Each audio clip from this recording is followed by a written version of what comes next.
institutions, the structures, and their life cycles, how they came about, how they existed, and then how they eventually declined.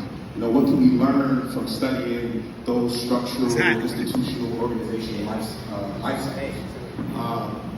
Particularly looking at schools, looking at independent schools, looking at school movements in the Deep South, in the Jim Crow South, looking at the independent African-centered school movement that came as a result of the 70s and 80s, and that eventually took a hit with the charter school movement,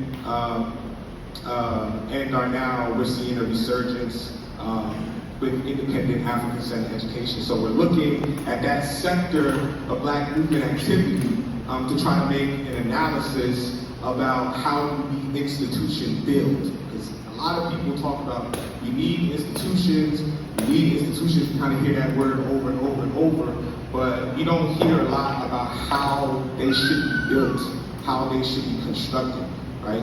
And so part of our inquiry started there, asking questions, like I said, around how do we sustain institutions.